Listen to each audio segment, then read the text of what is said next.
with this ancestral and past life connections, it can really help root us into our strength, our inner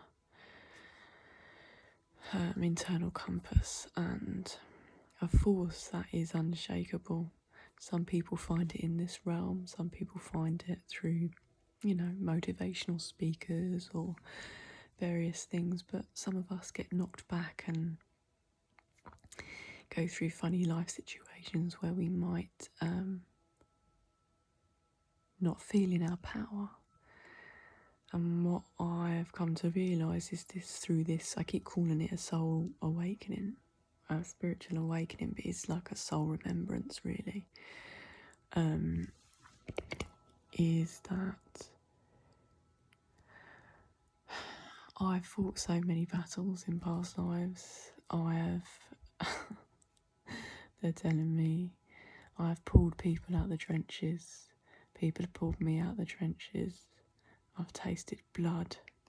I've seen victory. I've seen death. I've seen evil. I've brought children.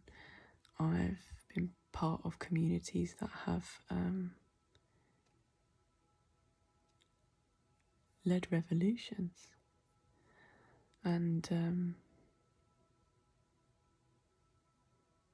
whether other people believe in reincarnation or soul work that I connect with, that doesn't affect my mission and my personal motivation and my drive and my connection to spirit and source energy. Much is going on now, and if we don't find balance in the spirit, in our soul, do we have a soul mission? What might it be? Who are we in the spirit? Do we come from good stock? If we don't feel that we do, how can we change that in this lifetime? How can we create new legacies? How can we create new timelines for ourselves, for the future? 2-2 on the clock. We all act as divine mirrors for each other, and the more that we can maintain circle and conversations that enhance and empower the soul radiance within us, the better we are for it. The more that we maintain our own personal vibration, the better we are for it.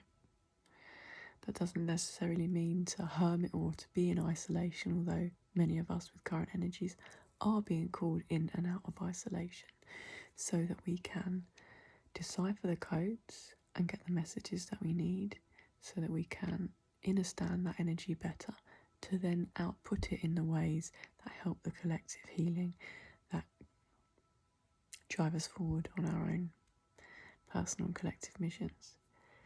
And some people may not connect with the ancestors. I would say that it's quite wise to do that at the minute. 333 on the clock. Because this is not just a physical existence. And with the ascension, awakening, remembrance, unveiling, myth-busting, decoding, truther movement, whatever anybody wants to call it,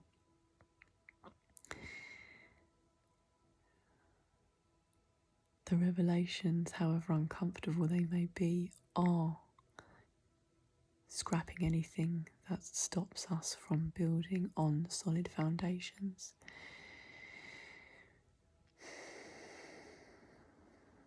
With, the pillars of love and integrity and respect and honour, with discipline and focus at the core. There will continue to be multiple distractions, and it is up to us to calm the mind,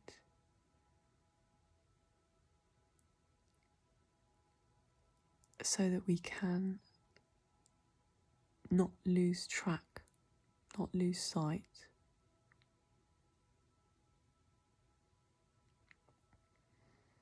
of the vision.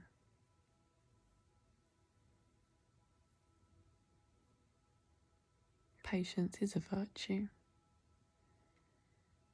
And when we pull back from any external expectation, things that we may place on others or others we place on us, we can hear much more. We can connect deeper to our own soul purpose. Purpose is important. Even if our purpose is just the betterment of self, that is part of the healing of the world, healing of the nations. It's I and I, because everything is created from our internal space. And so when that is calm, full of self-love and full of love for others, and rejecting any notions of bitterness and envy because we see other people doing better than us, why are we still focusing on the external at this point? We can only blame ourselves for the situations that we find ourselves in. We make the choices. The victim mentality is no longer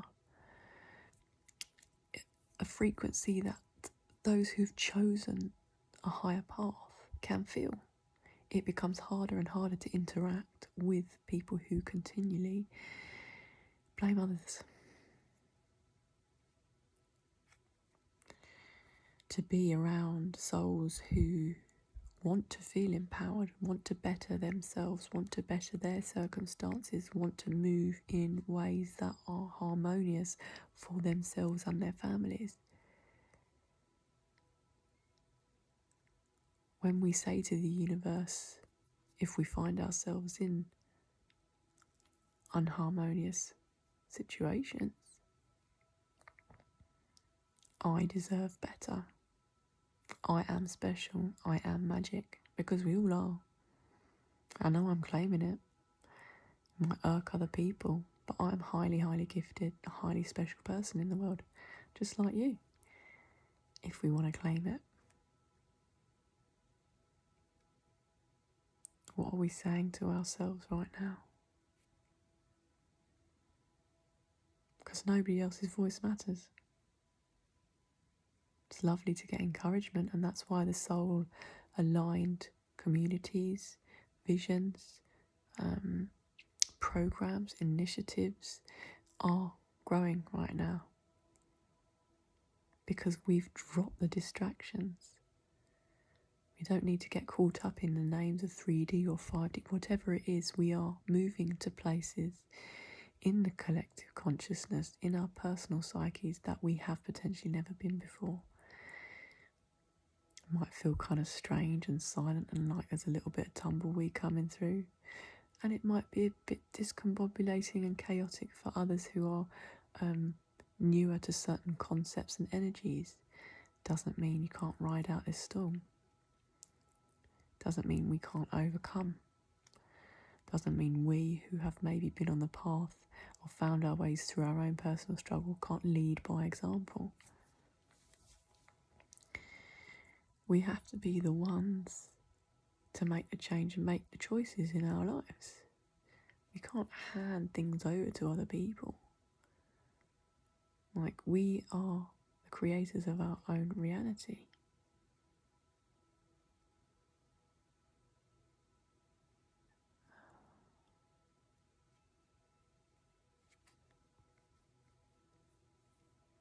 Don't give up now.